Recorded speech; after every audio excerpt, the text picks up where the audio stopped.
Voilà, l'architecture de cette journée eh bien, repose sur ce qu'on organise souvent en pareil cas, c'est-à-dire quels sont les tenants et aboutissants donc, de cette question, au fond, du sort qui pourrait être donné à cet édifice. Alors, on peut peut-être faire l'inventaire de toutes les personnes qui manquent, parce qu'il y a beaucoup de monde, il y a beaucoup d'intervenants, il y a presque une trentaine d'intervenants aujourd'hui, si on compte vraiment bien tout le monde, mais il y a vraiment les grands absents que j'ai sollicités dès les origines de cette journée, c'est-à-dire naturellement eh bien, la ville qui est propriétaire de ce terrain.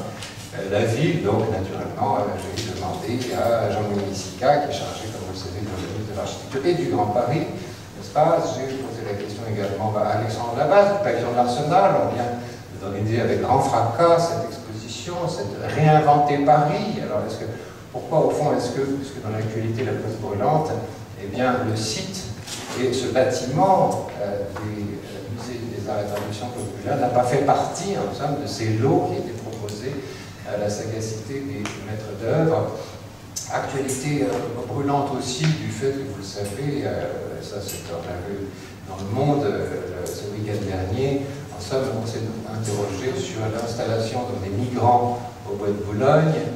Et donc, vous savez que ce projet est encore allé des fortifications, c'est-à-dire juste derrière les fabuleux immeubles de Walter, qu'on connaît tous ici naturellement, enfin au plus épais du luxe du 16e arrondissement.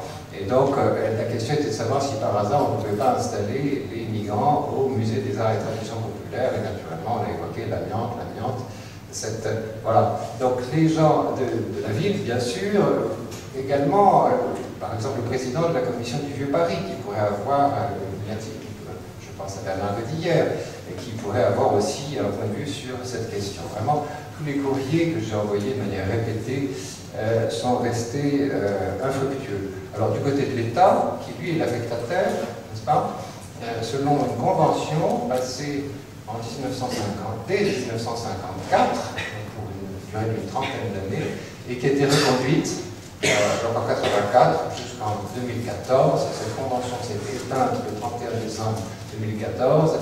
Et les termes de cette convention que l'un d'entre vous, qui est ici présent, pourra peut-être développer, sont tellement vagues, que là ça pose un problème de méthode et de patrimonial absolument captivant, c'est que l'édifice doit être rendu en bon état. Alors, dans quel état? Sachant que, bien sûr, il y a, et ça fait partie de il y a pas, le public ne doit pas être, comment dire, naïf sur cette question-là. Naturellement, il y a du plomb, naturellement, il y a de l'amiante. Enfin, on en trouve absolument dans tous les bâtiments, jusqu'à y compris dans les planchers verts de Samaritaine. Il y a de l'amiante, c'est une découverte extraordinaire. Donc, voilà, il s'agit de savoir exactement.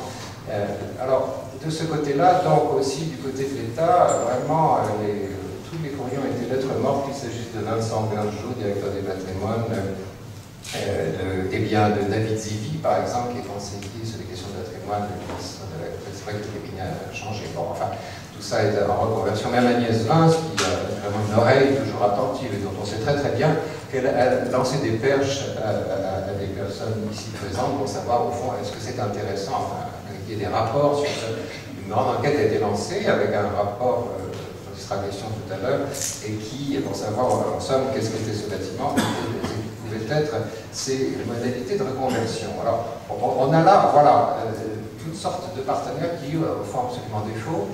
Et puis, bien sûr, je vois assez évidemment, j'ai du mal à ne pas le voir, parce que pour nous, c'est vraiment placé magnifiquement cette grande fresque qui, cette nuit, qui a émergé des murs de l'INHA, c'est-à-dire le rapport entre la Fondation Louis Vuitton et puis le Musée des Arts et Traditions Populaires, selon une élévation panoramique qui est constituée, naturellement, c'est un photomontage qui respecte l'échelle, n'est-ce pas, la distance entre les objets.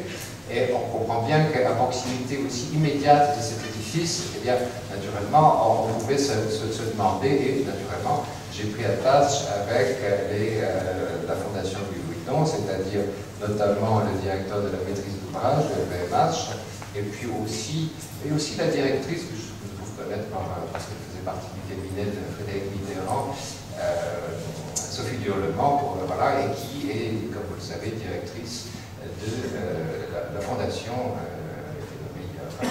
Donc, voilà, toute toutes ces personnes aussi n'ont pas souhaité participer pour l'instant, mais c'est une première séance, c'est-à-dire que les inquiétudes sont importantes. Cet édifice, depuis le 31 décembre 2014, est franchement à la dérive. Les derniers occupants ont quitté le navire fin 2013. Je sais qu'il y a eu des derniers pots d'adieu, n'est-ce pas? Ça s'est déchiré évidemment par cette histoire extrêmement triste.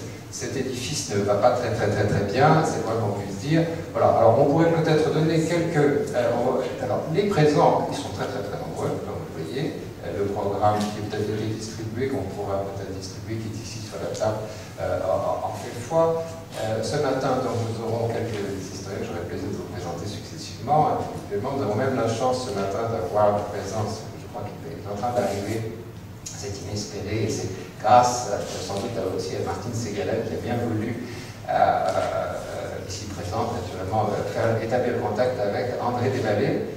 André Desvallées, qui était le conservateur du musée des arts et traditions populaires et qui pendant une dizaine d'années a été entre, c'est-à-dire Georges-Henri Rivière, l'initiateur, l'inventeur de ce principe, voilà, ce qui est fait tellement école de ces musées des arts et traditions populaires, et puis Jean Dubuisson, n'est-ce pas? Jean Dubuisson qui est l'architecte. Il y a eu des surprises du reste de dernière minute, peut-être elle était déjà arrivée ici. Daphné Josserand, je ne sais pas si vous êtes, je ne la connais pas, et qui a, l'avant-veille de cette journée d'études, a dit, mais enfin écoutez, est-ce que vous oubliez que mon grand-père était, nous n'avons pas oublié cette chose, effectivement, c'est-à-dire que Michel Josserand était tout à fait, bien sûr, associé, et le mot n'est pas faible quand on dit associé, c'est-à-dire, cependant, Dubuisson signait tous les plans. Voilà, une question d'un point d'histoire qui pourra du reste être évoqué, puisque nous avons la chance d'avoir les protagonistes de cette aventure. L'histoire, évidemment, n'est pas linéaire. On ira, oui, sans doute du général au particulier, bien sûr, mais l'idée quand même de bien comprendre ce que c'est que cet objet à des fins, naturellement, de recyclage, de redéfinition, de quelle sorte de projet inventé à partir de cet édifice et de toutes ces histoires qu'on peut raconter, depuis le bois de Boulogne, naturellement, tout ça. Ça, c'est le premier temps de la journée. Le second temps, sans évoquer les tables rondes, qui nous emmènent un petit peu trop loin. La première, faut-il détruire, faut-il vendre? Or, on m'a glissé ces titres, évidemment, qui sont vendeurs. Bon, que peuvent, et ce sera intéressant d'entendre, évidemment, les historiens, et également Martine Ségalen sur cette question-là. La seconde session, en début d'après-midi, nous avons la chance, c'est tout à fait extraordinaire, de voir susciter, heureusement, ce musée finalement a suscité des regards à l'étranger, c'est-à-dire ensemble, je pense bien sûr à la faculté d'architecture des PFL. Rien moins que 6 étudiants sont ici parmi nous, ont accepté de jouer le jeu, de venir ici présenter leurs projets, non seulement les projets, mais leurs plans et leurs maquettes. Vous avez peut-être observé que derrière nous, dans une salle, est organisée une exposition minute, n'est-ce pas, qui s'est faite hier, dans une sorte d'urgence, qui est des grèves en ce moment, Lausanne, Genève, Paris, c'est pas difficile à faire.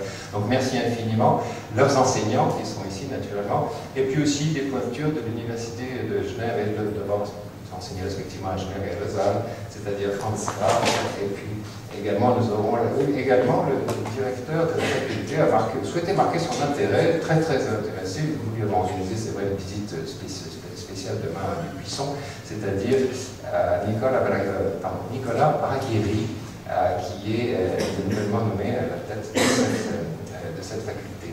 Et enfin, la dernière table ronde qui est vraiment axée sur les questions de reconversion, donc ça s'interroger, hypothèse, et nous aurons du reste un des élus, le maire du Neuilly-sur-Seine, la mairie aussi du 6e arrondissement, marqué leur intérêt pour cette journée. C'est intéressant.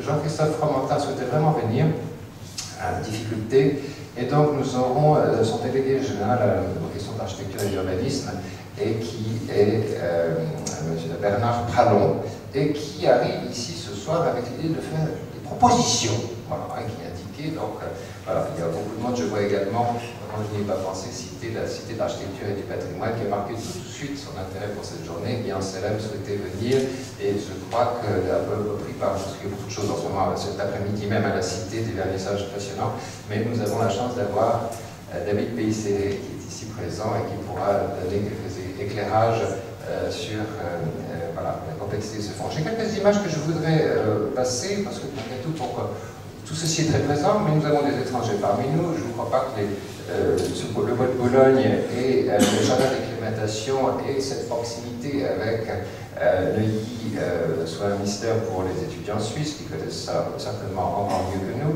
Naturellement, je voulais ancrer cette histoire dans un bon terme. Vous savez que je ne suis pas du tout moderniste, mais au contraire 18e. Donc, naturellement, je vous inflige une carte de 1730, la carte de Roussel, qui fait voir quelle est la situation à ce moment-là. Recoller les morceaux. Combien de fois j'ai entendu parler du château de Madrid, érigé par François Ier dans les séminaires extrêmement savants, mais sans jamais comprendre où était réellement ce château de Madrid dans le bois de Boulogne. Vous le voyez au nord-ouest, naturellement, avec vue sur la Seine, dans ce coin, et qui montre, si vous voulez, que depuis fort longtemps, alors on peut citer bien sûr le château de Madrid, on pourrait dire Bagatelle, évidemment, on pourrait dire les jardins albertanes, voilà, le jardin, c'est-à-dire le bois de Boulogne comme lieu, naturellement, d'invention, de création, voilà, ce plan qu'on trouve dans les fonds d'Alphand qui vous montre un petit peu, avec, ici, je ne sais pas si la flèche marche, mais jamais je la suis un petit peu, voilà, le palmarium. Ce palmarium, voilà, c'est-à-dire, je ne crois pas tout à fait que dans les années 50, on se soit beaucoup inquiété de la valeur patrimoniale du palmarium, qui était un très très grand bâtiment. Je ne sais pas, chaque fois on est assez muet sur ce palmarium,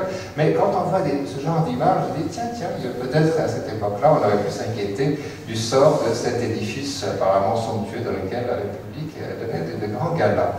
Et puis, on a cette image, je voulais certainement remontrer une autre fois, naturellement pour annoncer la couleur, l'extraordinaire beauté de ce dessin qui fait partie des fonds de l'IFA, les fonds du buisson ayant été versés. Voilà, cet extraordinaire bâtiment, cette galette horizontale, cette tour verticale qui donc s'intègre sur l'actuelle avenue Mahatma Gandhi, à proximité donc, de ce qui est maintenant la fondation Vuitton. Voilà le rapport donc, de ces deux gros poids lourds, il faut reconnaître, hein, bien sûr, de l'architecture du 20 et 21e siècle au bois de Bologne. Je passe sur ces images.